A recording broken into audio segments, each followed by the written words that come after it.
नमस्कार, ये आकाशवाणी पटना है। अब आप धर्मेंदु प्रियदर्शी से प्रादेशिक समाचार सुनिए। पहले मुख्य समाचार। प्रधानमंत्री नरेंद्र मोदी ने केवड़िया के स्टैच्यू ऑफ यूनिटी को देश के विभिन्न भागों से जोड़ने वाली 8 रेलगाड़ियों को हरी झंडी दिखाकर रवाना किया। प्रधानमंत्री ने कहा, नई रेलगाड़ियां एक भारत श्रेष्ठ भारत के सौंदर्य का प्रतीक। राज्य में कोविड टीकाकरण अभियान के पहले दिन 18,122 स्वास्थ्य कर्मियों का टीकाकरण किया गया। प्रत्येक सप्ताह में सोमवार, मंगलवार, गुरुवार और शनिवार को लगाए जाएंगे कोरोना के टीके। और पूरा प्रदेश कड़ाके की ठंड की चपेट में। डिहरी 5 डिग्री न्यूनतम तापमान के साथ प्रदेश का सबसे ठंडा स्थान रहा। बुलेटिन की शुरुआत से पहले यह संकल्प। कोविड-19 महामारी के खिलाफ देश एकजुट होकर लड़ रहा है। आप भी हमारे साथ सुरक्षा और बचाव के 3 आसान एहतियाती उपायों का संकल्प लें। कोविड-19 से बचाव और सुरक्षित रहने के 3 उपाय। मास्क लगाएं, 2 गज दूरी है जरूरी, सुरक्षित दूरी रखें, हाथ और मुंह साफ रखें।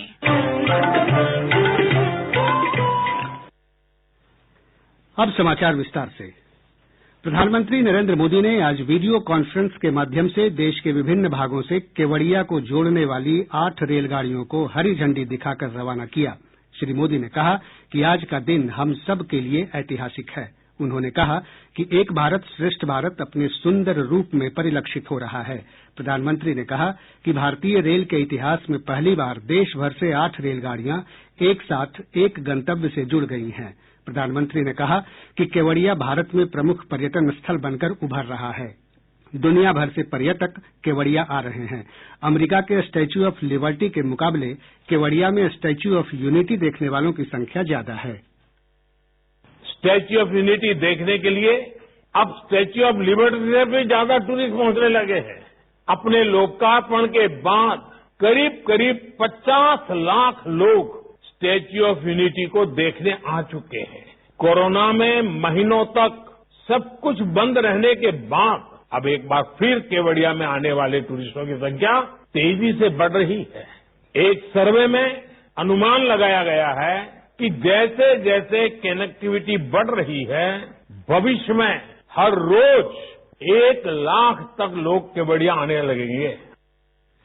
श्री मोदी ने कहा कि रेलवे भी तरक्की की राह पर अग्रसर है। उन्होंने कहा कि भारतीय रेलवे ने मौसम की कठोर स्थिति और कोविड-19 महामारी को चुनौती देते हुए अपनी सभी परियोजनाओं को पूरा किया है। रेलवे के तेजी से आधुनिकीकरण का एक बड़ा कारण रेलवे मैन्युफैक्चरिंग और रेलवे टेक्नोलॉजी में आत्मनिर्भरता पर हमारा बल है। अगर हम भारत में हाई हॉर्स पावर के इलेक्ट्रिक लोकोमोटिव नहीं बनाते तो क्या दुनिया की पहली double track long haul container train क्या भारत चला पाता है? आज जब भारतीय रेल के ट्रांसफॉर्मेशन की तरफ हम आगे बढ़ रहे हैं तो highly skilled specialist man power और प्रोफेशनल्स भी बहुत जरूरी है। वडोदरा में भारत की पहली डीम्ड रेलवे यूनिवर्सिटी की स्थापना के पीछे यही मकसद है। रेलवे के लिए इस प्रकार का उच्च संस्थान बनाने वाला भारत दुनिया के गिने चुने देशों में से एक है। प्रधानमंत्री ने कहा कि हम यह सुनिश्चित करते हैं कि भारतीय रेलवे न केवल नई आत्मनिर्भर तकनीकों का उपयोग करे, बल्कि ये तकनीकें पर्यावरण अनुकूल भी हों।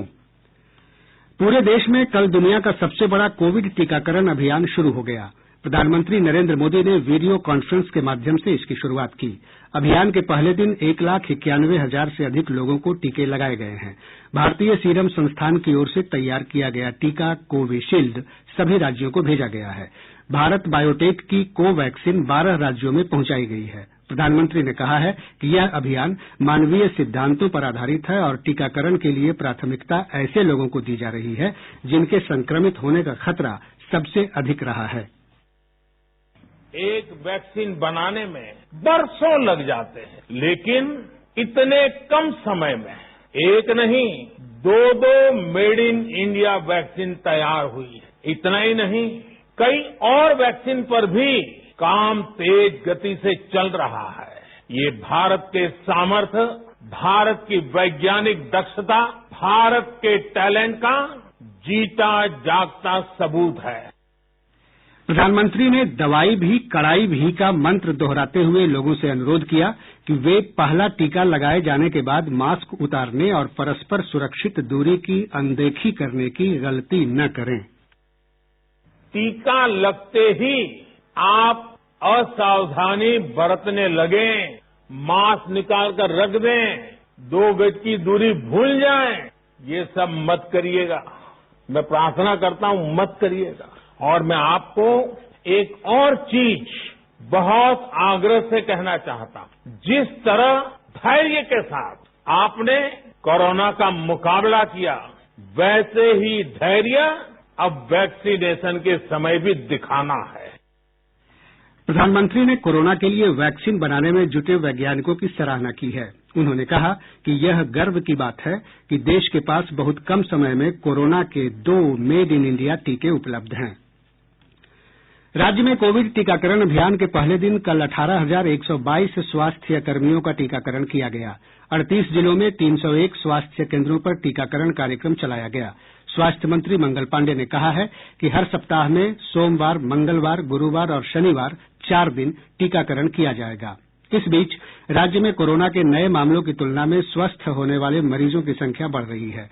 प्रदेश में कोविड-19 से स्वस्थ होने वालों की दर बढ़कर 98% हो गई है। इधर पिछले 24 घंटों में कोरोना संक्रमण के 211 नये मामले सामने आए।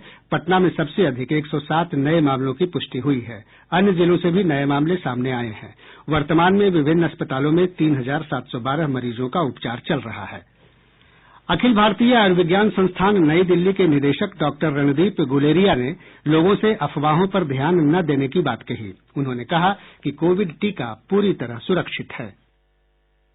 सोशल मीडिया में बहुत अफवाहें फैल रही हैं। कुछ कहते हैं कि वैक्सीन का ओरिजिन में पोर्क यूज हुआ है, कोई ये कहते हैं कि वैक्सीन से लोगों को इम्पोर्टेंसी हो जाती है या इससे न्यूरो डैमेज हो जाता है। तो 1 लाख से ज्यादा लोगों को वैक्सीन लग चुका है, चाहे वो ट्रायल में लगा हो या जब रोल आउट में लगा हो। और जो वैक्सीन यहाँ पे यूज हो रही है वो और देशों में भी यूज हो रही है। तो कहीं भी ऐसा कोई सिग्नल भी नहीं आया है कि किसी को सीरियस या सिग्निफिकेंट साइड इफेक्ट्स हुए हैं। इसलिए हमें पूरा विश्वास होना चाहिए कि ये जो वैक्सीन है जो हमारे साइंटिस्ट ने बनाई है, जिसपे रिसर्च हुआ है, जिसपे सेफ्टी ट्रायल्स हुई हैं और वो जो बाहर भी यूज हो रही है वो सारी सेफ है और उसमें कोई ऐसी घबराने की बात नहीं है।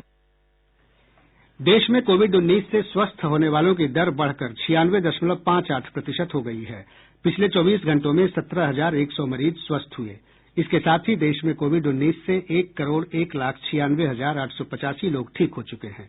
देश में इस समय कोविड-19 के लगभग 2,08,000 सक्रिय मामले हैं। प्रादेशिक समाचार आप आकाशवाणी पटना से सुन रहे हैं। केंद्रीय स्वास्थ्य मंत्री डॉक्टर हर्षवर्धन ने विश्व के सबसे बड़े टीकाकरण कार्यक्रम के पहले दिन की समीक्षा करने के लिए राज्यों और केंद्र शासित प्रदेशों के स्वास्थ्य मंत्रियों के साथ बातचीत की। उन्होंने मंत्रियों से वैक्सीन के बारे में अफवाहों और गलत सूचना पर रोक लगाने और सही सूचना का प्रचार प्रसार करने के लिए प्रयास करने की अपील की। राज्यों के स्वास्थ्य मंत्रियों और सचिवों ने केंद्रीय स्वास्थ्य मंत्री को टीकाकरण के पहले दिन की प्रगति और प्राप्त लक्ष्यों की जानकारी दी। डॉक्टर हर्षवर्धन ने कहा कि देश भर में लोग वैक्सीन पर विश्वास कर रहे हैं और उसकी सराहना भी कर रहे हैं। खेल मंत्रालय ने भारतीय खेल प्राधिकरण साई के आधुनिक स्वरूप वाले खेल सुविधा केंद्रों के नाम देश के प्रसिद्ध खिलाड़ियों के नाम पर रखने का फैसला किया है, जिन्होंने भारतीय खेल में योगदान दिया है। केंद्रीय खेल मंत्री किरेन रिजिजू ने कहा है कि देश में खेल संस्कृति के विकास के लिए यह महत्वपूर्ण है कि हमारे खिलाड़ियों को वह सम्मान मिले जिसके वे हकदार हैं। कड़ाके की ठंड से राज्य में जनजीवन अस्त व्यस्त है, लेकिन आज दोपहर में राजधानी पटना सहित प्रदेश के कुछ हिस्सों में हल्की धूप निकलने से लोगों ने राहत की सांस ली। वहीं उत्तर पश्चिम दिशा से चलने वाली बर्फीली हवाओं के कारण तापमान में लगातार गिरावट हो रही है। सबसे कम न्यूनतम तापमान 5 डिग्री सेल्सियस के साथ डिहरी प्रदेश का सबसे ठंडा स्थान रहा। पूर्वानुमान के अनुसार राज्य के अधिकांश भागों के न्यूनतम तापमान में आंशिक वृद्धि देखी गई, जो सामान्य से 1 से 2 डिग्री सेल्सियस ऊपर नीचे रहा। प्रदेश भर के 3 शहर पटना, पूर्णिया एवं फॉरबिसगंज में शीत दिवस रहा। सांख्यिकी मॉडल के अनुसार राज्य के ऊपर समुद्र तल से 1.5 किलोमीटर पर चक्रवातीय परिसंचरण का क्षेत्र बना हुआ है, जिसके प्रभाव से पूर्वी हवा का प्रवाह हो रहा है। इन मौसमी कारणों की वजह से दिन और रात के तापमान में आंशिक बदलाव की संभावना है एवं दक्षिण पश्चिम एवं दक्षिण मध्य बिहार में शीत दिवस बने रहने का पूर्वानुमान है। प्रदेश के अधिकांश जगहों में हल्के से मध्यम स्तर के कोहरे छाये रहने की संभावना है। मौसम विभाग से मिली जानकारी के अनुसार 5 डिग्री न्यूनतम तापमान के साथ डिहरी प्रदेश का सबसे ठंडा स्थान रहा, जबकि पटना का न्यूनतम तापमान 9.2 डिग्री सेल्सियस, पूर्णिया का 8.8 और भागलपुर का न्यूनतम तापमान 11.3 डिग्री सेल्सियस रिकॉर्ड किया गया। डाक विभाग ने पोस्ट इन्फो नाम का एक मोबाइल ऐप शुरू किया है। इस ऐप के जरिए ग्राहक अब कभी भी और कहीं भी डाक विभाग की डिजिटल सेवाओं का लाभ उठा सकते हैं। इस ऐप से post office search, postage calculation, बीमा प्रीमियम कैलकुलेशन और इंटरेस्ट कैलकुलेशन की भी सुविधा ले सकते हैं। पंचायती राज विभाग ने राज्य में ईवीएम से पंचायत चुनाव कराने के राज्य निर्वाचन आयोग के प्रस्ताव पर सहमति दे दी है। अभी तक प्रदेश में पंचायत चुनाव बैलेट पेपर से ही होते रहे हैं। गौरतलब है कि इस वर्ष मार्च से मई महीने के बीच पंचायत चुनाव होने हैं। शेखपुरा जिले में 3 निजी अस्पतालों के खिलाफ प्राथमिकी दर्ज कराई गई है। जिलाधिकारी इनायत खान ने बताया कि तीनों अस्पतालों में जांच के बाद जानकारी मिली थी कि वहां काम कर रहे चिकित्सकों के पास उचित डिग्री नहीं थी। राज्यपाल फागू चौहान ने पटना जिले के बख्तियारपुर के विभिन्न संस्थानों में स्थापित राज्य के 5 स्वतंत्रता सेनानियों की आदमकद प्रतिमाओं का वीडियो कॉन्फ्रेंस के माध्यम से लोकार्पण किया। जिन 5 स्वतंत्रता सेनानियों की प्रतिमाओं को स्थापित किया गया है, उनमें स्वर्गीय पंडित शीलभद्र याजी, शहीद मोगल सिंह, शहीद नाथून सिंह यादव, स्वर्गीय डूमर सिंह और स्वर्गीय कविराज रामलखन सिंह शामिल हैं। राज्यपाल ने 5 स्वतंत्रता सेनानियों की तस्वीरों पर माल्यार्पण भी किया। कार्यक्रम में उपस्थित मुख्यमंत्री नीतीश कुमार ने भी 5 स्वतंत्रता सेनानियों की तस्वीरों पर श्रद्धांजलि अर्पित की। पूर्वी चंपारण जिले के पिपराकोठी थाना क्षेत्र के सिरिसिया गांव से उत्पाद विभाग ने 287 कार्टन विदेशी शराब बरामद किया है। बरामद शराब की कीमत 40 लाख रुपए बताई जा रही है। खगड़िया जिले में भरतखंड ओपी में पदस्थापित दारोगा हरेंद्र पांडे को कार्य में लापरवाही बरतने के आरोप में निलंबित कर दिया गया है। पुलिस अधीक्षक अमितेश कुमार ने बताया कि दारोगा के खिलाफ एक वीडियो सामने आया था, जिसकी जांच के बाद मामला सही पाए जाने पर यह कार्रवाई की गई है। दरभंगा जिले में विभिन्न मामलों के आरोपी 5 अपराधियों को पुलिस ने गिरफ्तार किया है। अपराधियों के पास से 2 देशी कट्टा, 2 देशी पिस्टल, 11 जिंदा कारतूस, 3 मोटरसाइकिल और 10 मोबाइल सेट बरामद किए गए हैं। वहीं पूर्णिया जिले में पुलिस ने 2 चोरों को पकड़ा है, जिनके पास से 1 मोटरसाइकिल और 1 मोबाइल बरामद किया गया है। पुलिस सभी से पूछताछ कर रही है। बेगूसराय जिले में एक अपराधी को भगाने के आरोप में होमगार्ड के 2 जवानों को नगर थाना की पुलिस ने गिरफ्तार कर लिया है। इनसे पूछताछ की जा रही है। और अब अंत में मुख्य समाचार एक बार फिर। प्रधानमंत्री नरेंद्र मोदी ने केवड़िया के स्टैच्यू ऑफ यूनिटी को देश के विभिन्न भागों से जोड़ने वाली 8 रेलगाड़ियों को हरी झंडी दिखाकर रवाना किया। प्रधानमंत्री ने कहा, नई रेलगाड़ियां एक भारत श्रेष्ठ भारत के सौंदर्य का प्रतीक। राज्य में कोविड टीकाकरण अभियान के पहले दिन 18,122 स्वास्थ्य कर्मियों का टीकाकरण किया गया। प्रत्येक सप्ताह में सोमवार, मंगलवार, गुरुवार और शनिवार को लगाए जाएंगे कोरोना के टीके। और पूरा प्रदेश कड़ाके की ठंड की चपेट में। डिहरी 5 डिग्री न्यूनतम तापमान के साथ प्रदेश का सबसे ठंडा स्थान रहा। इसके साथ ही आकाशवाणी पटना से प्रसारित प्रादेशिक समाचार का यह अंक समाप्त हुआ। कोविड-19 से बचाव और सुरक्षित रहने के 3 उपाय।